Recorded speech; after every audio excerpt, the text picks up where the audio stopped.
So let's start out with your name, age, and preferred pronouns. Full name? Just your name. It's fine. Okay. I'm Sophie. I'm 19, and my preferred pronouns are she, her, hers. And where do you go to school? Northwestern University. So I'm going to be asking you a couple questions about ReRooted, which you've kind of seen from the beginning. So we're going to start off with what do you currently like about like ReRooted and the social presence and just branding and whatever you think of. I think what I like the most is that it's so unique to almost any other thrifting account or resale account I've ever seen that has a presence on Instagram. I feel like just even by looking at the profile itself, you can see how much more effort is into branding and, the different shoots that are done for pieces and things like that. I think it's very apparent that a lot of planning went into it and that, there is a high standard for what will actually be put on the page, whereas I see with a lot of other accounts, whether it's, shoddy pics or damaged goods or anything like that, I just think that when I think of ReRooted and what I see based on the presence it's built up on Instagram, I immediately think of quality first. And talk about that uniqueness too, or maybe not uniqueness, but what do you like about the product offering as well?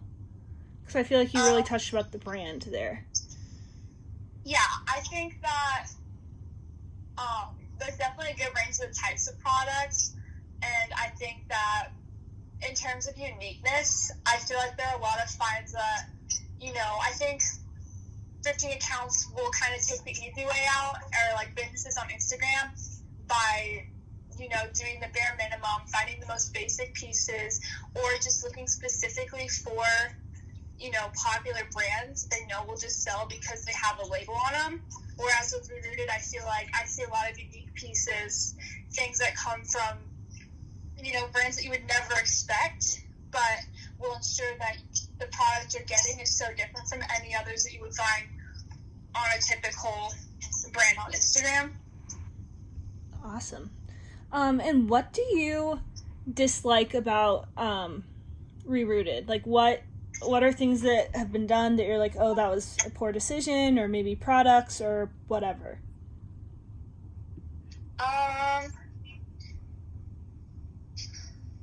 I think, are you recording this whole thing? Yeah. Okay.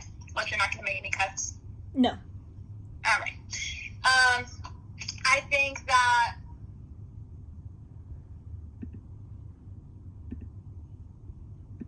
towards the start, some of the products, especially seeing, the development over time.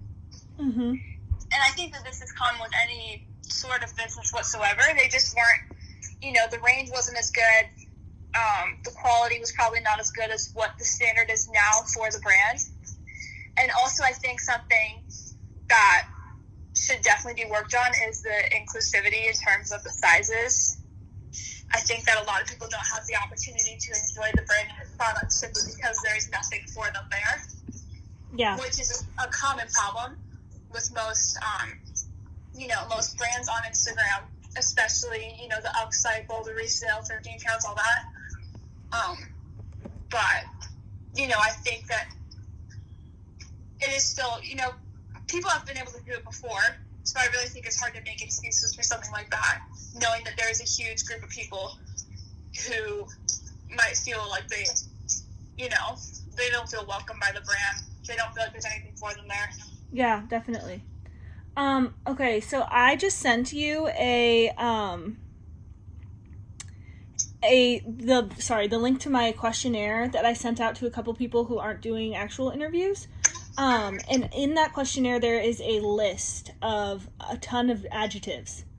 And I'd like you to look at that and then pick 2 or 3 that kind of stand out to you as words you would use to describe the ReRooted brand, and then just tell me kind of why those words stuck out to you. Okay.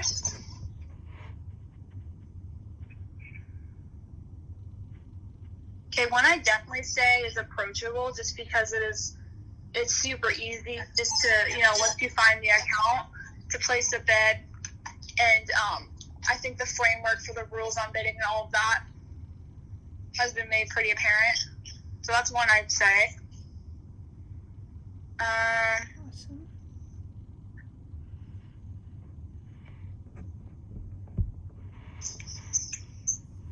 Let's see.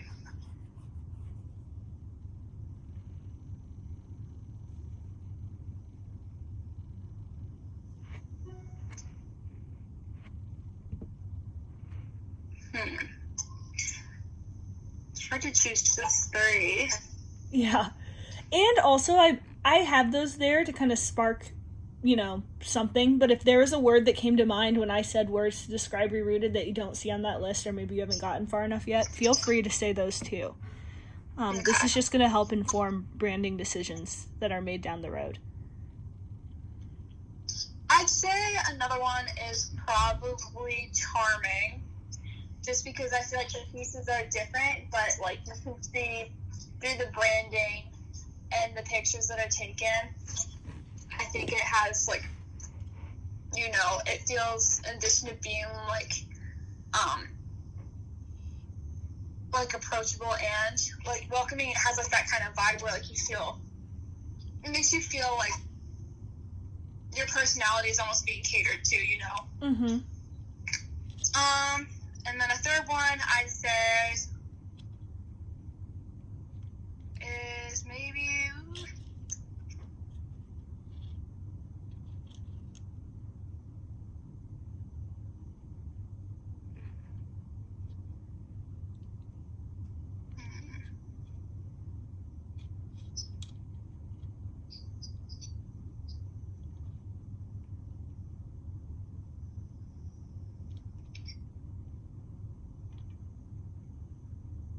I would say maybe sustainable, based on, obviously, because of what it is, a thrifting account, there's not going to be nearly as much waste purchasing normal clothes, but also, I think in terms of describing the brand as a whole, for me personally, and I feel like for a lot of people, whenever they shop on, secondhand, Mm-hmm. it's not only that they know, they feel like they're doing something good because it's sustainable. And I think that's a big reason that it attracts so many people, is because it feels not necessarily like charity or anything, but it leaves your conscience feeling cleaner than if you're buying clothes from a big brand like H&M or Zara or something like that.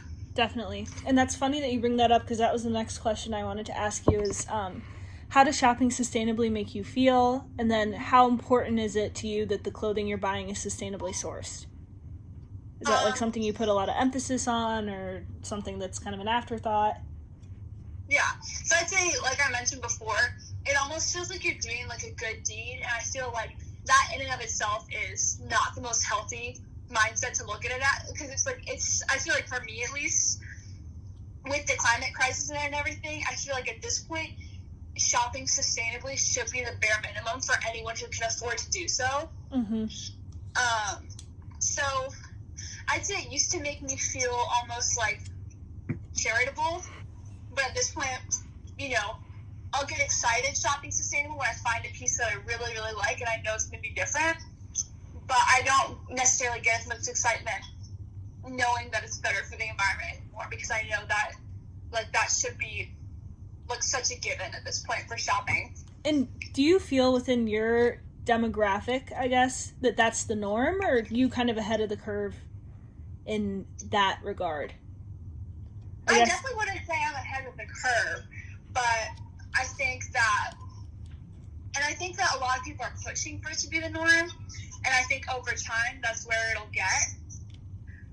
What I'm worried about right now is just that it's such a trend that I'm worried it's gonna kind of fall off the grid like a fad. So I feel like, yes, it is really popular right now, but I think a big part of that is just for aesthetic purposes and not necessarily for the environmental impacts. Got it. That's interesting. So the next question kind of goes with that too. How does ReRooted differ from where you normally shop, and how is it the same? Like, in your go-to places that you like to buy clothing, how's it different? How's it the same? Yeah, so I'd say, starting with why it's the same, I've tried to move. I'd say at this point I'm probably around like 90% of my clothing purchases are solely from, secondhand, whether that's like thrifting in person or you're thrifting through like Instagram accounts. Mm-hmm. So I've tried to make that the norm for myself at least. So that's definitely where it is the same. It's just that it's a more environmentally friendly option. In terms of being different, I'd say for the other 10% of where I buy my clothes, it's usually from brands. Well, there's a range. I've tried to stay away from any fast fashion brands, but every once in a while I find myself buying like a certain piece that I can't find anywhere else from like Free People or from Urban Outfitters or something like that. So in that sense, I feel like, it's not even the same playing field necessarily, because they're these huge corporations. They have such a huge, array of different types of clothing you can get, types of accessories. It's just, I feel like they're on like a completely different plane. Yeah. You know what I mean? Yeah, definitely. Funny that you bring that up too, because that kind of leans into my next question. How important is it to you in your shopping to be supporting small businesses over large corporations like you mentioned? And then what motivates you, if that's something that's important, or if it's not, what would motivate you to shop small? It's definitely something that for me, I didn't really think of before the pandemic, but now that I feel like between watching different influencers and seeing how they support small businesses and just having the chance to do more research for myself, I found that it's a lot more important to me than I ever thought it would be. So it's definitely something I consider now. And I guess something that motivates me is just knowing that I think, and this is almost like a self-satisfying thing, it's just that I have more peace of mind buying from smaller businesses than like huge corporations.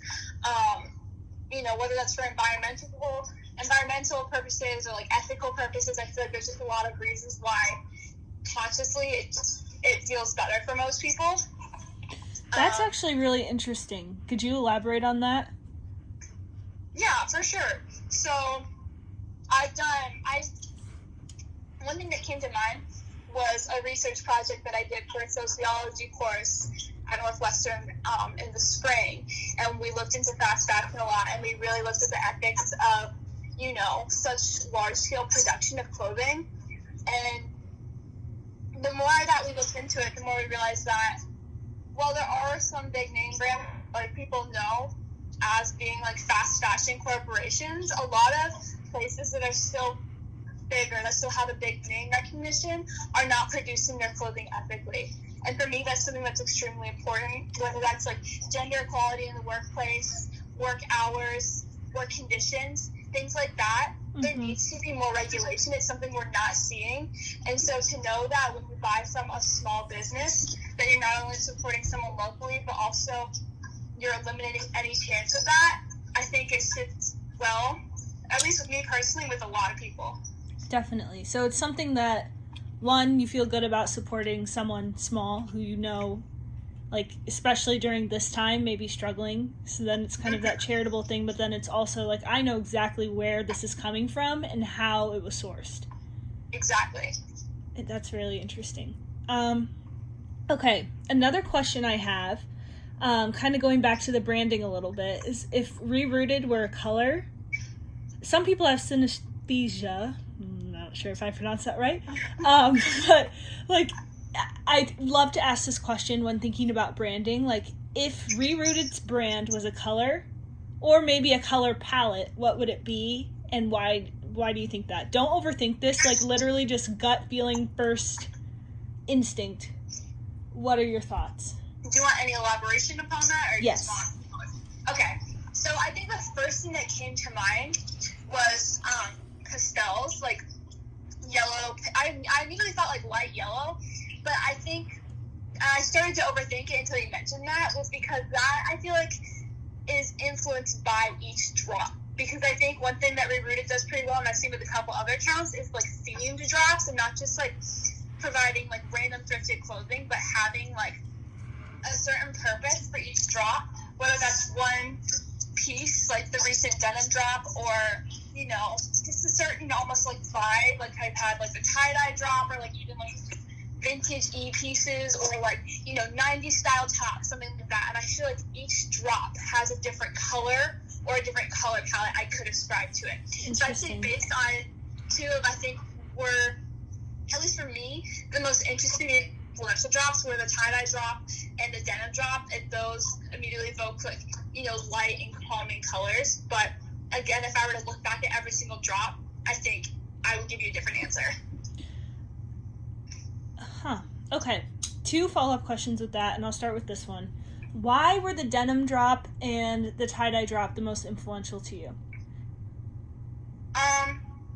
Yeah, so from what I remember, the tie-dye drop was, I feel like, the first big, like, I don't want to necessarily say DIY, because you've obviously altered a lot of clothing, but I feel like that was one of the ones where I really noticed you spent the most time on it. It took the most time. The pieces were all like as unique as you could get. You could literally not replicate that if you tried. In the same way, like no one's ever gonna get the exact pair of shorts that someone bought from that drop, or the exact top, or anything like that. Mm-hmm. And I just remember watching and seeing the time it took to do that. And while it is a skill that I think it's one of the skills that people could like try themselves, but it's something that takes a while to really like formulate and find a method for it. And then the denim drop, I feel like, first of all, it had a ton of like just quality finds, but also I remember the shoot was like iconic. Like you went to a location that wasn't just like, you drove to a specific location, set up the set, it was like outdoors, the lighting and everything. Like I feel like especially the lighting from that shoot is what made me think of like light yellow tones. But also I think another thing about the denim drop was I feel like that was the first one where you really, how do I put this? You like, the prices that you listed for the pieces, I feel like matched the level of production that it took. And I feel like that was the first time you did that. And I remember while I said I might not actually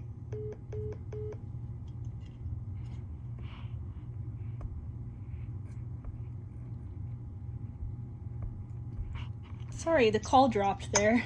That's okay. Sorry. You said you might not actually, that's where it cut off. Oh, okay, yes. So I remember mentioning I might not actually invest in any pieces from the drop, but I feel like the actual prices match the effort that it took for you to not only create the pieces, whether it was altering them or just finding them, but also the time it took for you to find the model, take the pictures, post, edit them, all that. Mm-hmm. So that's why those two are both influential. And, okay, talk on the pricing. Why did you feel like, I wouldn't invest in that, but you kind of acknowledge that you approve of the pricing, but you immediately thought, not for me. Do you think that's something that everyone else looking at it would think too, or what are your thoughts there? I mean, yeah, I think obviously people love to just find a steal on thrifting accounts. I know I do. I will search for hours on end for very underground, lesser known accounts, because it's just a fact of the matter that since they have a lower following, they will list prices for less. Mm-hmm. But I think that with the increased following you have and all that, it made sense for you to charge that. But for me, financially, I wasn't in a place to pay that much for denim. It's as simple as that. Honestly, it's not that deep. I just really did not have enough money to, buy a pair of jeans at that point. It wasn't something that was responsible for me. Yeah. And I feel like if I seen that kind of denim on another account that had a following like you did or more, then you wouldn't question it, or? Yeah, I would have taken some time to consider. It's probably a rare find. It looks like it's really well done. The model's wearing it really well. It's photographed very well. I'd take some time to consider actually purchasing it. Yeah. I think part of the reason why I did it is just because I knew you personally. I was like, I'm not gonna give her. I'm not Yeah. gonna do that right now. Yeah. That makes sense. Okay. So, do you have any colors in mind, or is it more of just based off the shoot? Or more of just pastel, that's kind of the vibe? I think, well, like I said, I think it really just depends on the shoot. Like, if you did a shoot where you feature a lot of, like, maybe earth tones, because that's, like, something that's being more trendy this fall, I think I would immediately start to describe that more with the brand. Okay. I think, honestly, it's a very fluid thing. And that's really interesting. Okay. You kind of just touched on this. It's like you know all my questions, which is really funny. But what kind of pieces are you looking to add to your wardrobe this fall and winter? And what do you think a thrift account could sell you on? Well, I think I definitely look for things that are trendy, and I look for things that either are very distinctly look like they are thrifted, or very distinctly look like they could be from a high-end brand, or both, which is often the case. So, like, right now, I feel like some of the bigger trends are, like, leather, jewel tones, lasers, things like that. So that's what I've been keeping my eye out for recently. But honestly, if I see something, like, for example, I just saw an account that had just, they posted these vintage corset tops from Victoria's Secret, and it was totally not my style, but just the way that she photographed them, the way that she, like, styled them, the way that she, like, marketed them on her Instagram stories and, like, advertised them, it convinced me to buy one, even though it's something I would never typically buy. So I think I do keep my eyes out for certain things, but I'm mostly looking for, like, branding, and I think something that also really influences my purchases is if I can tell that the owner really put an effort into whatever it is that they're promoting. Definitely. One more question for you. Who of your friends or of people you know, who would you recommend ReRooted to and why?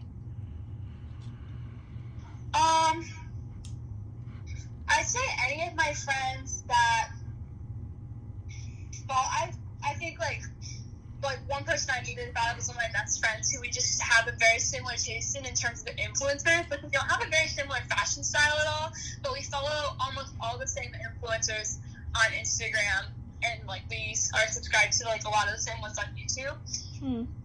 And I guess I think it's because, and this might be feeding into the fad, but just because thrifting is so trendy right now, I know, like, she and my friends like that would be the ones to jump at the opportunity to, like, find a new account like that. Yeah. I think, yeah. That's all I have to say about that. No, that's really helpful. Thank you so much. That's all the questions I have for you. And I really appreciate you taking the time to do this interview. Yeah, of course.